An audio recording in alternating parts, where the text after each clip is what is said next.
Good morning and happy Thursday.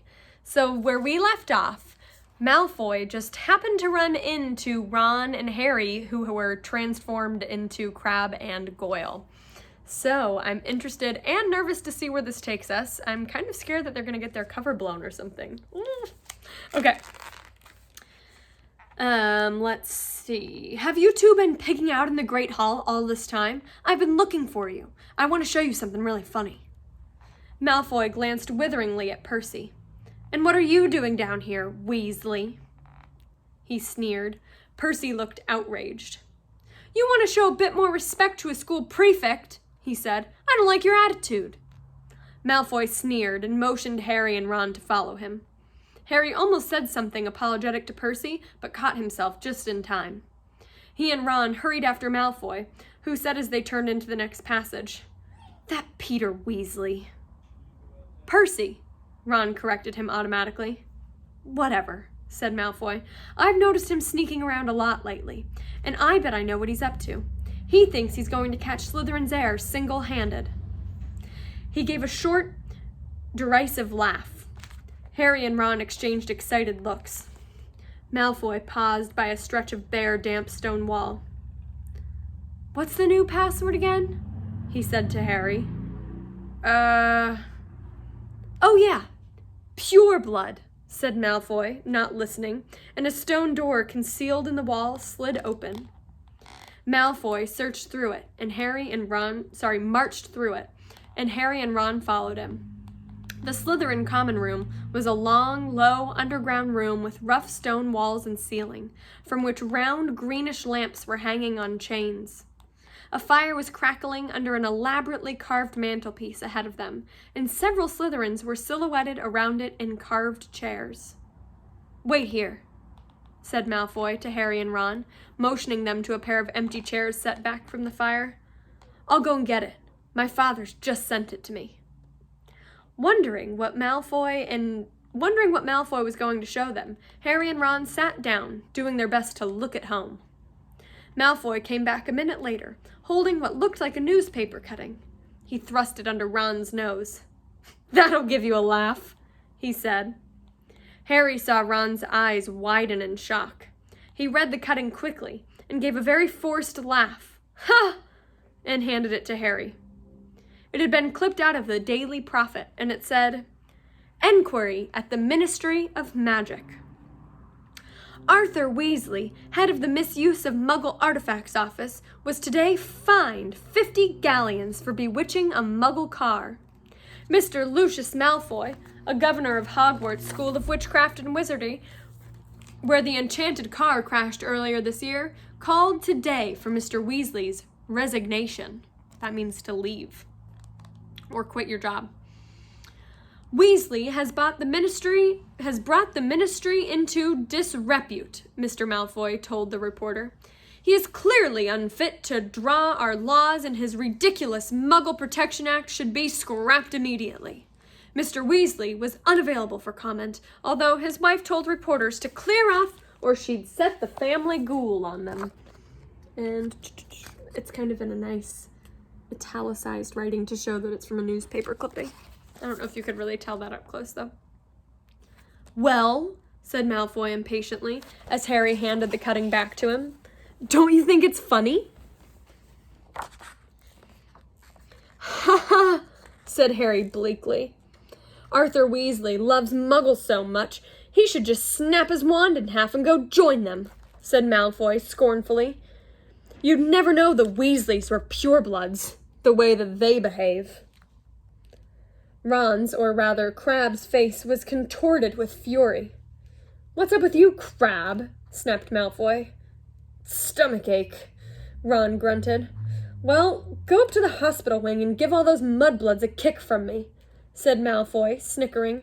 You know, I'm surprised the Daily Prophet hasn't reported all these attacks yet, he went on thoughtfully. I suppose Dumbledore's trying to hush it all up. He'll be sacked if he doesn't stop soon. Father's always said Dumbledore's the worst thing that's ever happened to this place. He loves Muggleborns. A decent headmaster would have never let slime like that Creevy in. Malfoy started taking pictures with an imaginary camera and did a cruel but accurate impression of Colin. Potter, can I have your picture? Potter, can I have your autograph? Can I lick your shoes, please, Potter? He dropped his hands and looked at Harry and Ron. What's the matter with you two? Far too late, Harry and Ron forced themselves to laugh, but Malfoy seemed satisfied.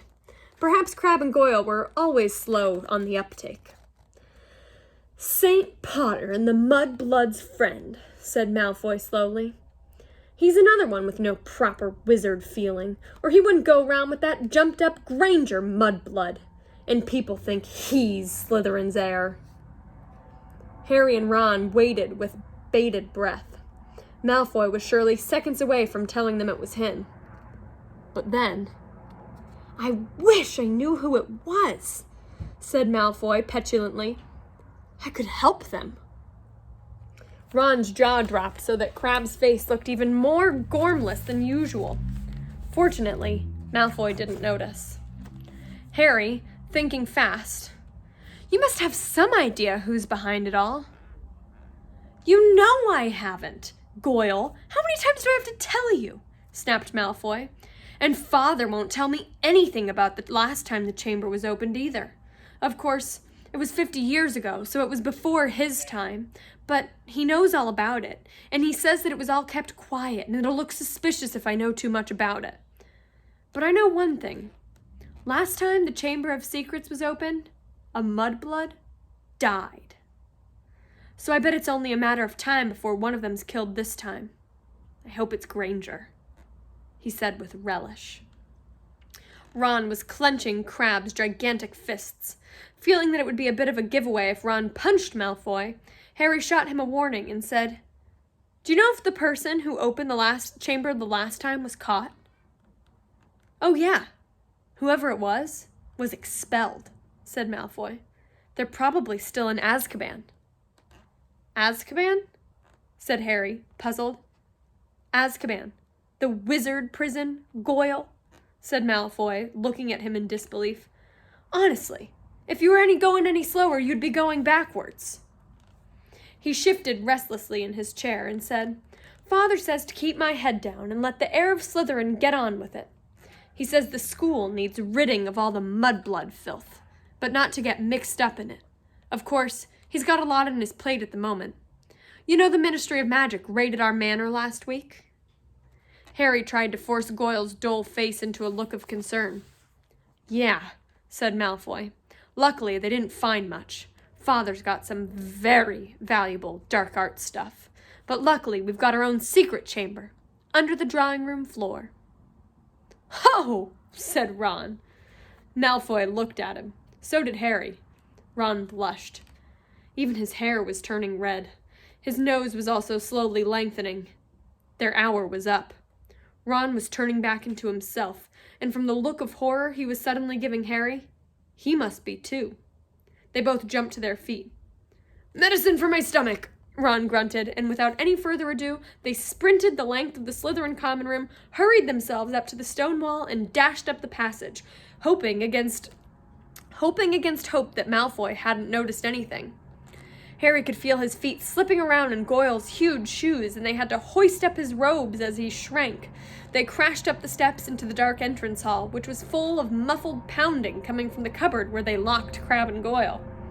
Leaving their shoes outside the cupboard door, they sprinted in their socks up the marble staircase towards Moaning Myrtle's bathroom.